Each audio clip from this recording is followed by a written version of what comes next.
Chers élèves de sixième, nous voici maintenant avec les disparus de Saint-Agile et notre célèbre squelette. Vous pourrez regarder la petite vidéo à cet égard. Je voudrais parler cette fois-ci de quelque chose de particulier, la leçon 13, qui est le jeu des identités. C'est-à-dire qu'il y a plusieurs personnages un petit peu qui semblent s'empiler ou s'accumuler dans le livre. Dans le prologue, quand vous le lirez, puisqu'il faut le lire pour la semaine prochaine, eh bien, il est question de Prosper le Pic. Un personnage qui s'appelle Prosper le Pic. Alors, c'est un avocat, manifestement pauvre, vous le verrez à certains indices. Il regrette, enfin son secrétaire qui s'appelle Jugonde, regrette les vêtements d'autrefois qui pourtant étaient déjà pas en très très bon état. Ça veut dire que c'est encore pire maintenant. Bon, ils sont dans la misère, l'un et l'autre, et puis ils ont décidé de partir mystérieusement dans cet endroit morose, du côté de Meaux, dans la campagne. Et Jugonde n'est pas du tout content, mais il se dit qu'il y a peut-être un coup de son patron, un, un coup qui peut leur faire gagner beaucoup d'argent. Par exemple, un cadavre à retrouver, et derrière ce cadavre, il y aurait une enquête, etc., etc. Bon, très bien. Et alors, l'avocat semble chercher un souvenir de jeunesse en rapport avec son enfance.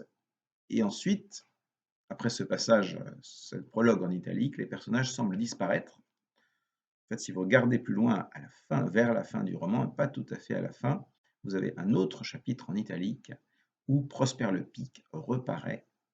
Il ne faut surtout pas le lire maintenant, parce que ça vous donnerait quelques clés, et puis c'est idiot. Mieux vaut le lire après. De toute façon, ça ne vous donnera pas des clés fondamentales. Alors, les personnages maintenant du roman apparaissent à partir du chapitre qui n'est plus le prologue, hein, et ils apparaissent sous une double identité, ce qui est assez curieux puisqu'ils ont tous, à la fois, enfin les trois enfants qui vont avoir un rôle dominant, les protagonistes donc du récit, ont une double identité, d'abord un numéro.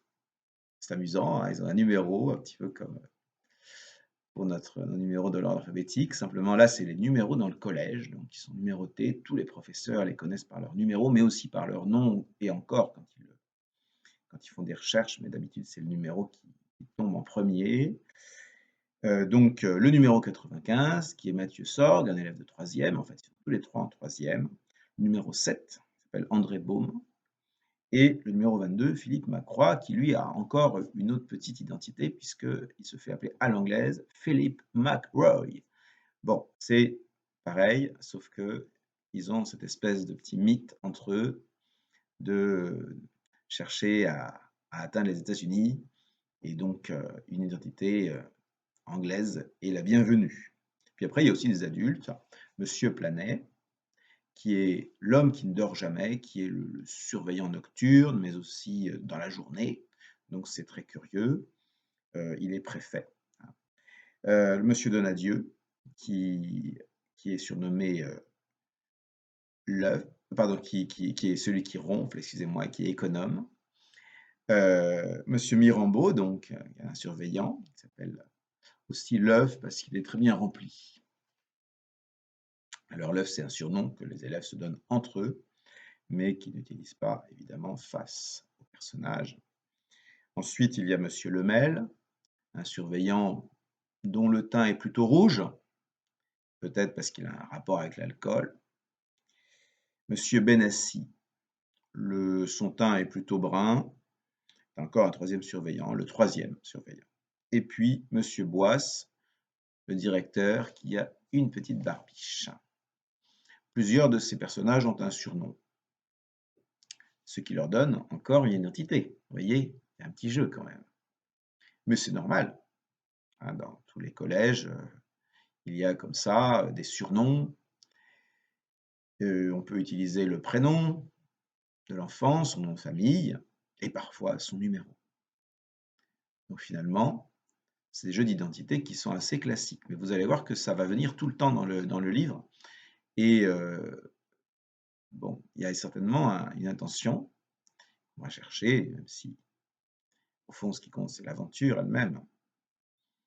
Et alors l'atmosphère générale est une atmosphère, un peu inquiétante puisque dès le prologue, on a une main de squelette avec un avocat qui cherche peut-être un cadavre. Voilà. Et puis, par la suite, eh bien, dès le chapitre 1, il y a aussi un squelette, puisque c'est le squelette de la classe de sciences naturelles, de la salle de sciences naturelles, qui d'ailleurs comporte aussi un piano, parce qu'elle sert aussi de salle de musique. C'est une petite pension, pas très grande, semble-t-il. Et, et puis, ce qui est inquiétant, bah, ce qui correspond au titre, les disparus. Sorg disparaît de la pension. Est-ce que c'est une fugue? Dès le départ, nous sommes face à un problème. En tout cas, je vous remercie de votre attention. Je vous conseille de bien lire ce prologue et puis les premiers chapitres comme c'est demandé.